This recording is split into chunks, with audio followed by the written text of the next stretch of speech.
نحمده ونصلي ونسلم على رسوله الكريم أما بعد فأعوذ بالله من الشيطان الرجيم بسم الله الرحمن الرحيم يا أيها الذين آمنوا إذا قمتم إلى الصلاة فاغسلوا وجوهكم وأيديكم إلى المرافق وامسحوا برؤوسكم وأرجلكم إلى الكعبين صدق الله مولانا العظيم۔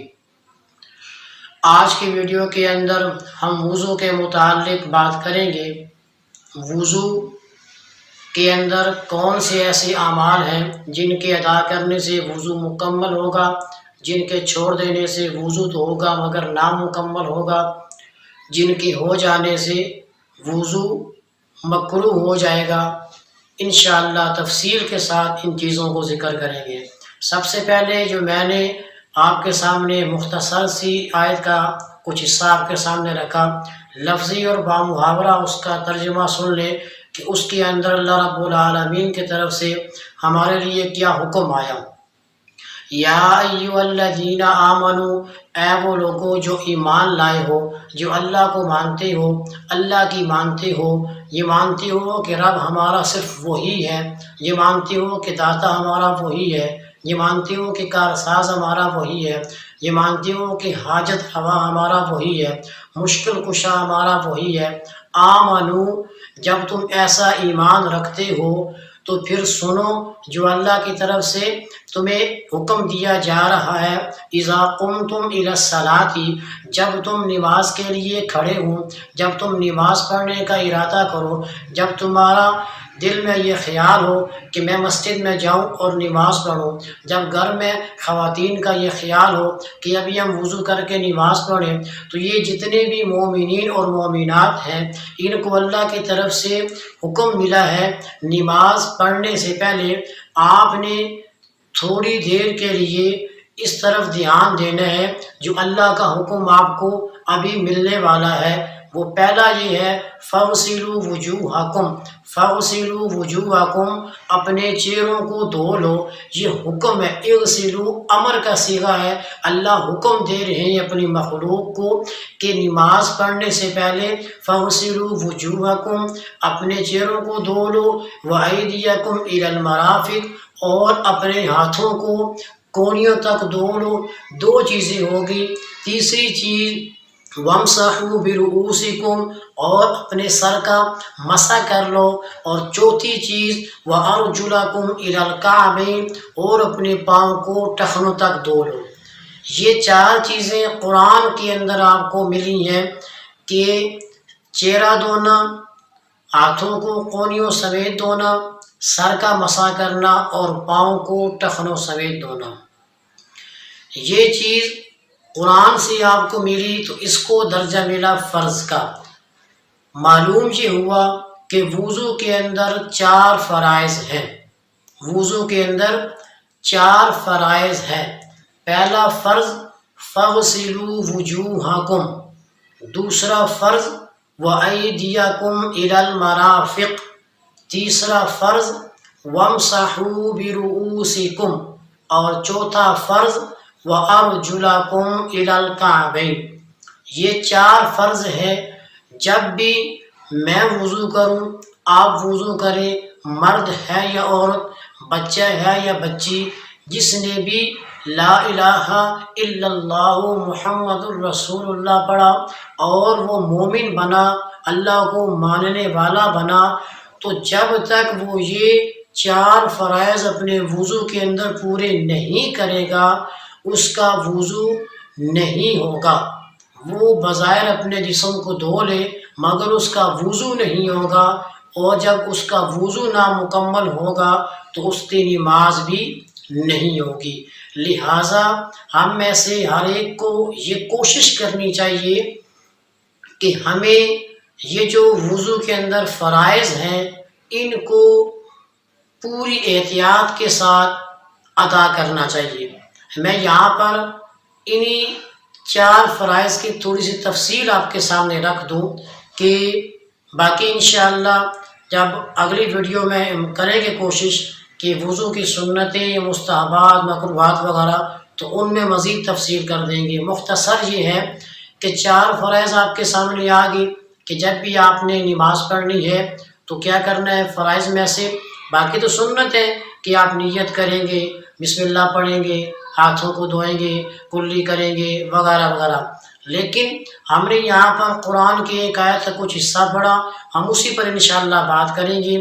فَاغْسِلُوا وُجُوهَكُمْ، اپنے چہروں کو دھو لیں۔ اب چہرے کی تعیین، چہرے کی حد کہاں سے کہاں تک ہے، کہاں سے کہاں تک میں اپنے چہرے کو دھوؤں گا تو وہ میرا چہرہ دھونے میں مکمل شمار ہوگا۔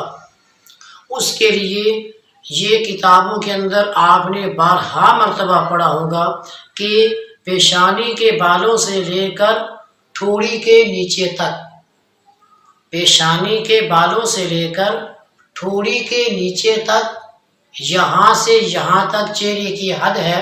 مطلب ہے جب آپ پانی پھیریں گے تو پیشانی کے بالوں سے آپ نے اپنے ہاتھوں کو پھیرنا ہے، گیلے ہاتھوں کو پانی کو پھیرتے پھیرتے ٹھوڑی کے نیچے تک۔ اور اسی طرح ایک کان کے لو کہا جاتا ہے، یہ جو کان کے نیچے گوشت کا ٹکڑا لٹک رہا ہے اس کو لو کہا جاتا ہے۔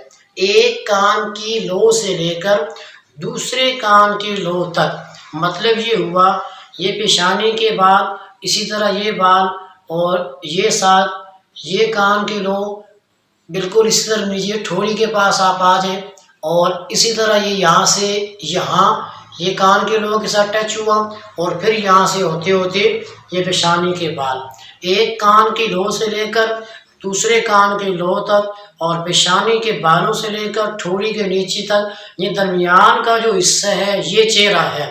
اس پورے کا دھونا، اس پورے کا گیلے ہاتھ پورے اس چہرے پر پھرے، اگر اس کے اندر ایک بال کے برابر بھی جگہ رہ گئی، ایک بال کے برابر یہاں جگہ رہ گئی، یہاں جگہ رہ گئی، یہاں جگہ رہ گئی تو ہمارا وضو نہیں ہوگا۔ اکثر ہم نے دیکھا ہے کم علمی کی وجہ سے یا جلدی کی وجہ سے کہ جماعت کھڑی ہے تو وضو والے آئے، چاہے وہ جوان ہیں، بوڑھے ہیں، بچے ہیں، یہ زیادہ چیز ہم نے بچوں میں دیکھی ہے، جوانوں میں دیکھی ہے۔ بوڑھے پھر بھی تسلی سے وضو کرتے ہیں، بچوں اور جوانوں میں دیکھی ہے کہ اگر ٹائم کم ہے، جلدی سے رکعت میں پہنچنا ہے تو جلدی سے انہیں ٹوٹی کو آن کرنا ہے، اور بس پانی پھینکا نہیں دیکھا پانی کہاں تک پہنچا، کیسا ہے، وضو ہوا نہیں ہوا، بس ادھر وضو کیا اور ادھر جماعت کے ساتھ مل گئے، اور پھر ہوتا کیا ہے کہ وہ ہماری نماز ہوتی نہیں ہے، چونکہ ہم نے وضو ہی نہیں کیا، جو طریقہ وضو کا ہمیں اللہ رب العالمین کی طرف سے ملا وہی نہیں ادا کیا تو نماز کہاں سے ہوگی۔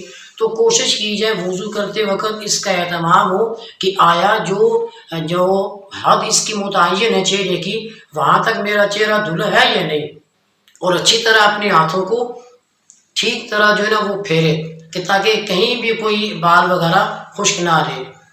دوسری ہم نے پڑھی تھی کہ وَأَيْدِيَكُمْ إِلَى الْمَرَافِقِ، وَأَيْدِيَكُمْ، ایدیا، عید ہاتھ کو بولتے ہیں، ید ہاتھ، وَأَيْدِيَكُمْ إِلَى الْمَرَافِقِ یعنی یہ پورا ہاتھ شمار ہوتا ہے، یہ پورا ہاتھ، إِلَى الْمَرَافِقِ کونی تک، ہاتھوں کو کونی تک دھونا ضروری ہے۔ اس میں علماء کرام ایک چیز کو رکھتے ہیں کہ اگر آپ کونی تک دھوئیں گے تو اس میں احتمال ہے کہ کوئی ذرا برابر جگہ رہ جائے، کوشش کریں کونی سے تھوڑا سا اوپر اس کو دھوئیں تاکہ کسی قسم کا شک و شبہ نہ رہے کہ کوئی جگہ میری خشک ہو گئی ہے۔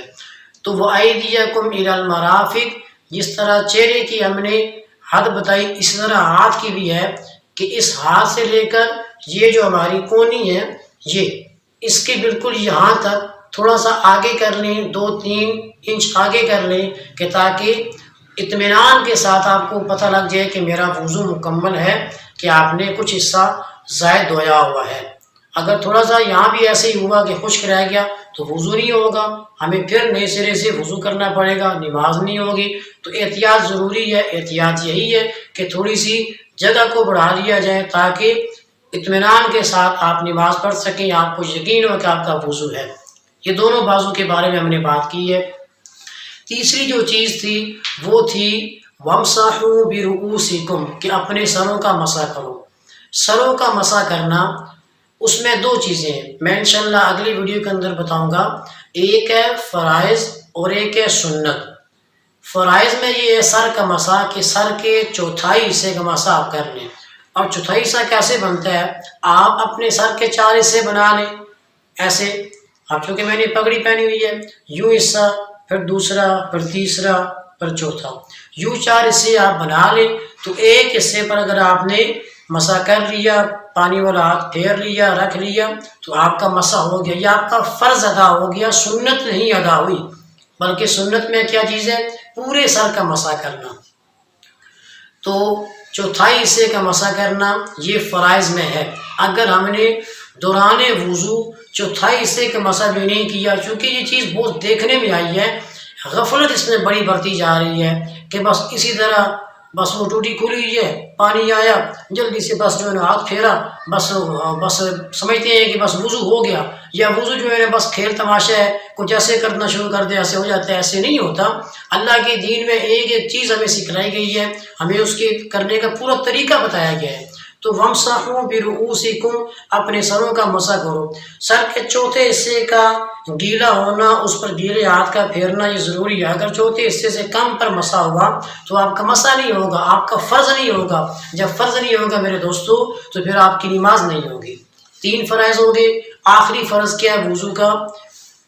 وَأَرْجُلَكُمْ إِلَى الْكَعْبَيْنِ، اپنے پاؤں کو ٹخنوں سمیت۔ یہاں پر بھی میں نے وہی بات کی جو میں نے کونی کے اندر کی، کہ جس طرح کونی میں تھوڑی سی ہم نے جگہ کو بڑھایا تاکہ مطمئن ہو جائیں کہ ہماری کونی اچھی طرح دھل چکی ہے، تو وَأَرْجُلَكُمْ إِلَى الْكَعْبَيْنِ کے اندر بھی یہی ہے کہ پاؤں کو ٹخنوں سمیت دھونا ہے۔ مطلب یہ ہے کہ ٹخنوں سے تھوڑا سا اوپر آپ دھوئیں، کہ تاکہ آپ مطمئن ہو کہ میں نے جو وضو کیا اس میں نے اپنے فرائض اچھی طرح ادا کیے۔ اب یہ کیوں ضروری ہے؟ ہم حیران ہوں گے کہ ہم تو وضو کرتے ہیں، یہ اتنی بڑی کوئی بات نہیں ہے جی۔ دیکھیں میرے دوستو، یہ فرائض ہیں۔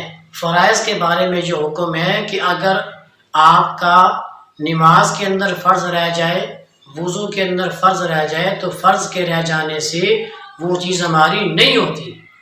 نماز کے اندر ہمارا فرض رہ گیا تو ہماری نماز نہیں ہوئی، ہمیں دوبارہ نماز پڑھنی پڑے گی۔ اسی طرح اگر وضو کے اندر ہمارا کوئی فرض چھوٹ گیا تو وہاں پر بھی یہی صورتحال ہے کہ ہمارا وضو نہیں ہوگا۔ اب جیسے دیکھیں نماز کے اندر قیام فرض ہے، قیام فرض ہے۔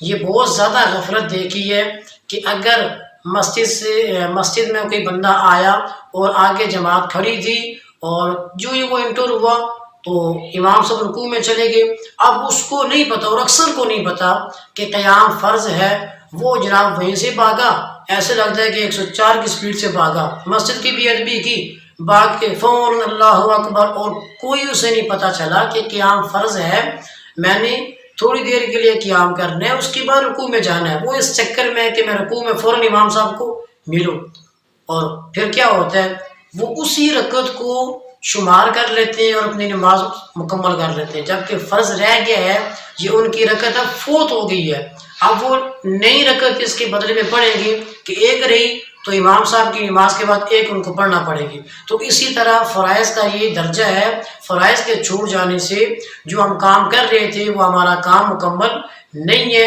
ہمیں اپنا فرض پورا کرنا پڑے گا۔ تو اللہ تعالیٰ سے دعا ہے کہ اللہ تعالیٰ ہمیں دین سیکھنے کا شوق پیدا فرمائے، ہمارے اندر دین سیکھنے کی لگن پیدا فرمائے، کیونکہ شوق کے بغیر کوئی چیز آدمی کو نہیں ملتی۔ اور ہم جب نماز پڑھ رہے ہیں، قرآن پڑھ رہے ہیں، تو اگر ان سب کی جو جڑ ہے وہ ہے وضو، اگر ہمارا وضو اچھا ہوگا تو انشاءاللہ ہماری نماز بھی اچھی ہوگی، ہماری قرآن کی تلاوت بھی اچھی ہوگی۔ تو اللہ تبارک و تعالیٰ سے دعا ہے کہ اللہ تعالیٰ ہمیں دین سیکھنے کا شوق پیدا فرمائے، اور جو ٹوٹی پھوٹی ہم یہ کاوش کرتے ہیں اللہ تعالیٰ اس کو ہمارے لیے اور آپ سب بھائیوں دوستوں کے لیے شفاعت کا ذریعہ بنائے، خیر کا ذریعہ بنائے۔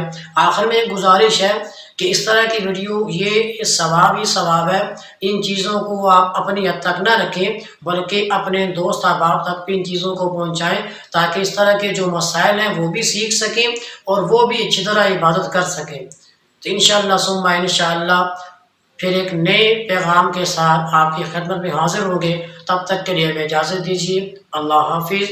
السلام علیکم ورحمۃ اللہ وبرکاتہ۔